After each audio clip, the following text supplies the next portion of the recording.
আমাদেরকে সাজ্জাদ হোসেন প্রশ্ন করেছেন যে, "স্যার আমার বয়স ২৯ বছর। আমি দীর্ঘ সময় কম্পিউটারে বসে কাজ করি। এখন আমার ঘাড়ে অনেক বেশি ব্যথা হয় এবং হাতও ব্যথা করে। সেক্ষেত্রে তার করণীয় কি?"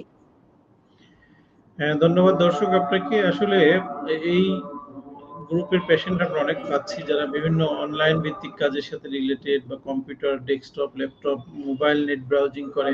প্রত্যেকটা ক্ষেত্রে আমরা দেখতে পাই যে প্রপার আর্গোনমিক্স বা সঠিক পোস্টার মেনে আমরা বসি না। যেমন নিয়ম হলো মনিটরটা আপনার আই লেভেলে থাকবে, কম্পিউটারে যদি কাজ করেন দীর্ঘক্ষণ বসার ক্ষেত্রে চেয়ারটাও যেমন হয় আপনার হিপ থেকে নি জয়েন্ট পর্যন্ত যেন আপনার সোজা স্ট্রেট থাকে এবং আর্মস গুলা যেন সাপোর্টেড অবস্থায় থাকে, মানে হাতগুলা যেন সাপোর্টেড অবস্থায় রেখে আপনি কাজ করতে পারেন। এবং এই পজিশনে কাজ করার সময় যেটা খেয়াল রাখা যে ৪০ মিনিট বা ৪৫ মিনিট পরে আপনি ৫ মিনিট একটু ব্রেক নিবেন, একটু হাঁটাহাঁটি করবেন, ঘাড়ের একটু মুভমেন্ট করবেন, আবার বসবেন। এই নিয়মগুলো যদি সঠিকভাবে মেনে না চলা হয়, সেক্ষেত্রে এই ধরনের ব্যথা হতেই পারে। আমি বলব যে আপনার বয়স যেহেতু কম, আপনি কম্পিউটারে দীর্ঘক্ষণ বসে কাজ করেন, এই নিয়মগুলো মেনে চলেন। আপনার মনিটরটা আই লেভেলে করে নেন। আপনার ডেস্কটা যদি হাইটে উচ্চতায় আপনার সমসাময়িক না হয় সেটাকে একটু অ্যাডজাস্ট করেন। এর পাশাপাশি যেহেতু আপনার ব্যথা হচ্ছে, কি কারণে ব্যথাটা হচ্ছে, এর সাথে অন্য কোনো সমস্যা জড়িত আছে কিনা এটা দেখার জন্য আপনি নিকটস্থ একজন ফিজিওথেরাপি বিশেষজ্ঞের পরামর্শ নিতে পারেন, যিনি আপনাকে অ্যাসেসমেন্ট করে একটা সঠিক গাইডলাইন দিবেন। ধন্যবাদ জানাচ্ছি স্যার আপনাকে।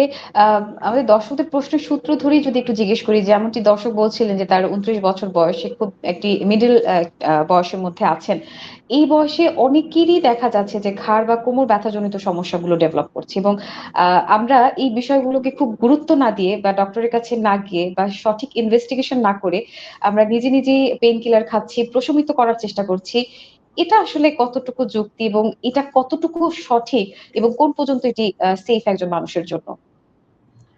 জি, খুব যথার্থই বলেছেন। এভাবে আমরা অনেক রোগী পাচ্ছি যারা নিজেরা এই মেডিকেশন বা বিভিন্ন রকম চিকিৎসা নিয়ে যখন দেখা যায় যে এটা একেবারেই লাস্ট স্টেজে চলে যায়, তখন চিকিৎসকের শরণাপন্ন হয়। এই জায়গাটায় আমাদেরকে সচেতন হতে হবে। কারণ মিডল এজের অনেক পেশেন্ট আমরা এখন পাচ্ছি। একটা সময় ছিল এই ধরনের পেইন রিলেটেড সমস্যাগুলা অ্যাবাভ 40 বা 45, 50 হলে ডিজেনারেটিভ চেঞ্জ নিয়ে মানুষ আমাদের কাছে আসতো।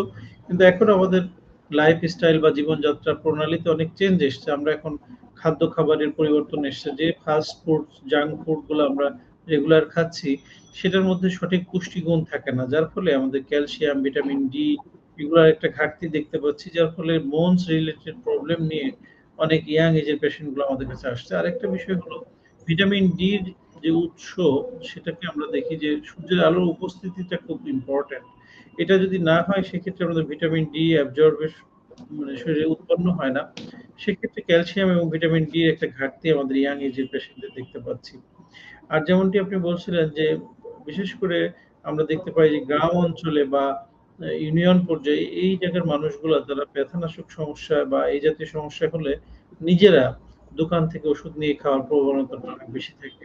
সেক্ষেত্রে দেখা যায় যে অনেক সময় দীর্ঘমেয়াদী ব্যথানাশক ওষুধ খাওয়ার ফলে তাদের শরীরে গুরুত্বপূর্ণ অঙ্গ যেমন লিভার, কিডনি এই জাতীয় অঙ্গগুলা বিকল হয়ে যেতে পারে। বা অনেক ক্ষেত্রে আমরা পাচ্ছি রিসেন্টলি একটা স্টাডিতে দেখা যাচ্ছে যে ব্যথানাশক ওষুধ জনিত কিডনি ফেলিওর এর সংখ্যা প্রায় 60%, যেটা কিন্তু খুবই অ্যালার্মিং।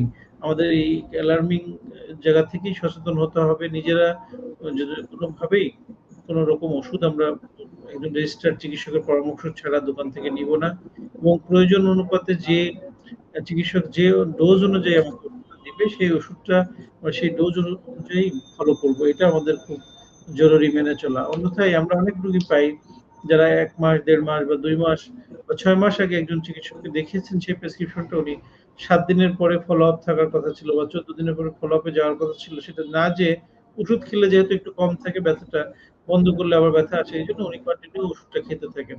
তো এটা করা যাবে না। এটা করলে আমরা দীর্ঘমেয়াদী একটা বিরাট ক্ষতির দিকে পড়ব। এই জায়গাগুলোতে আমাদের অবশ্যই অনেক সচেতন হওয়া দরকার।